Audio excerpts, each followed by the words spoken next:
It's Amy, your Gray Girlfriend, and welcome to the Gray Girlfriend's Guide to Life podcast. First, let me say that I'm so happy and grateful that you're here with me. Out of the more than 3 million podcasts available, you chose this one, so thank you. This podcast was created for high-achieving women, real women who face and conquer real challenges, real women who are ready to take their lives to the next level.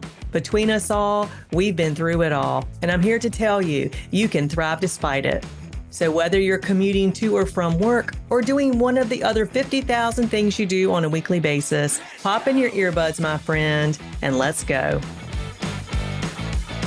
Welcome to the Gray Girlfriend's Guide to Life podcast. This is your host, Amy Blair Lawson. Today's episode is entitled, Be Picky About Your Posse. Have you ever looked up from your phone or computer after a long day, realizing you've connected with lots of people online, but still feel strangely alone? If so, you're not imagining it, and you're not alone. Our brains crave something social media can't give us, and that's real connection. Especially for women over 45, deep, emotionally healthy friendships aren't just comforting, they're healing. At this stage of life and the stages beyond, quality beats quantity. It's not about having hundreds of contacts. It's about having a handful of women who truly understand you, the ones who lift your energy, not drain it. Our brains are wired for connection, and this explains a beautiful truth. Your brain needs authentic relationships. When you feel seen and safe with someone, your limbic system, the part that manages emotion, releases oxytocin. That's the bonding hormone. It quiets fear and steadies your mood and even helps lower blood pressure. But unhealthy friendships, they do the opposite. They trigger cortisol, the stress hormone, and that's the hormone that steals your sleep and speeds up aging and wreaks havoc on your mental health.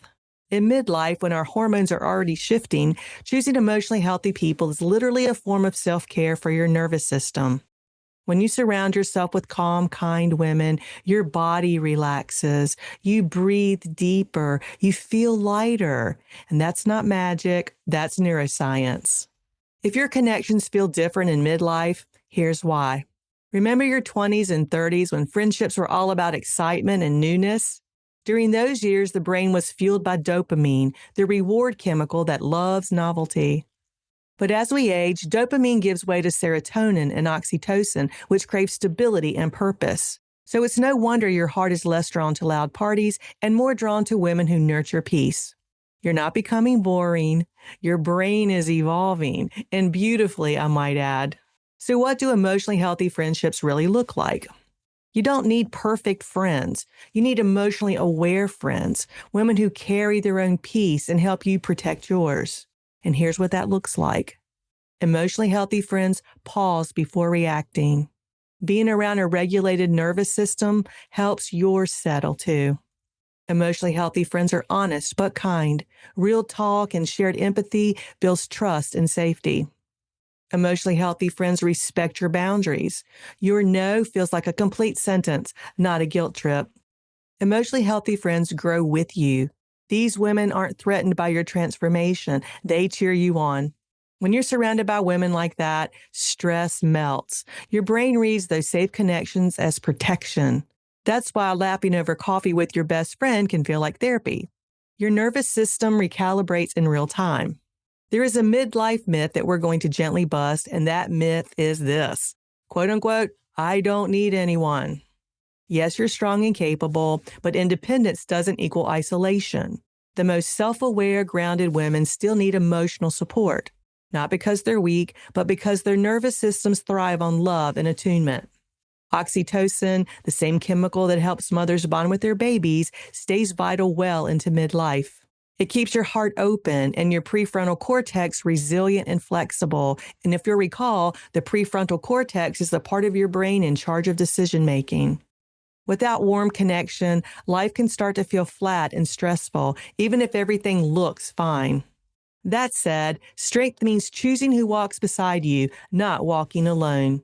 And sometimes choosing means letting go of some relationships. Every emotionally healthy, mature woman eventually learns that letting go isn't cruel. It's kind. It's kind to yourself, and it's not unkind to those whom you let go of. It gives them an opportunity to reflect and to evolve if they choose to do so. If you leave a conversation feeling tense or small every time, your body is telling you that your nervous system doesn't feel safe there. That's biology. That's not drama. Releasing those connections with love and grace opens space for relationships that align with your peace.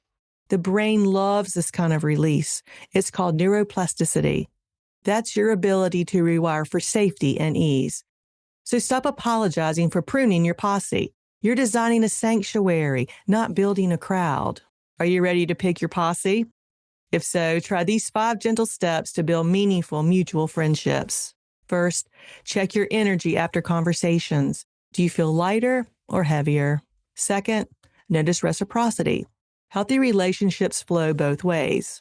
Third, add slowly. Real trust builds through consistency.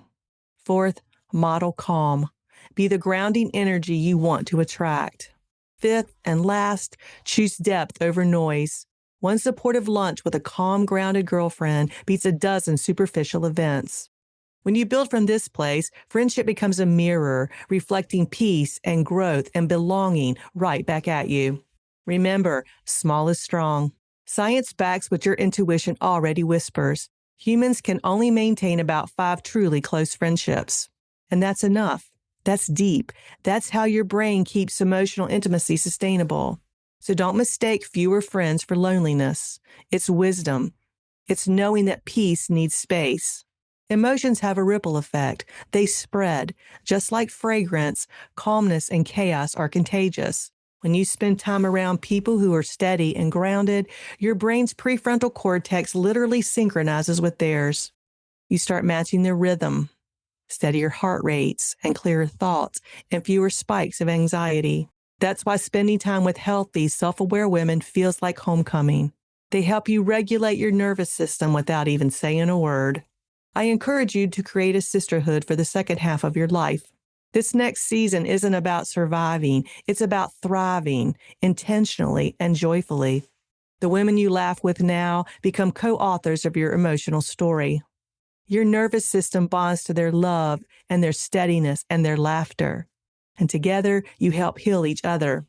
When emotionally healthy women gather, we don't just talk, we transform.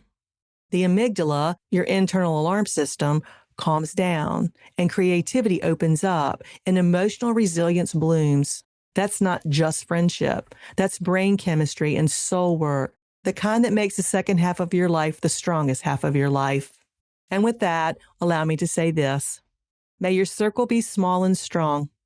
May your boundaries be firm but loving. And may your days be filled with women who remind you that peace is power. I'm wishing you peace and plenty of power. Until next time, this is Amy, your gray and empowered girlfriend. Hey, it's Amy. Did you know that what we tell ourselves about ourselves impacts every decision we make? Every decision. So if you're feeling stuck in any aspect of your life, RTT can help. Want to know more? Go to amyblairlawson.com or click on the calendar link in the show notes to schedule your complimentary 30-minute consultation. Oh, one last thing. I can't forget the legal stuff. You know what I'm talking about. The language a lawyers write that I have to read to you. Well, here it goes. This podcast is for educational and entertainment purposes only. While I am a rapid transformational therapy practitioner, a certified divorce financial analyst, and a licensed investment advisor, this podcast is not intended as a substitute for a private session or a consultation. Got it? All right. Until next time, wishing you peace and plenty of all good things.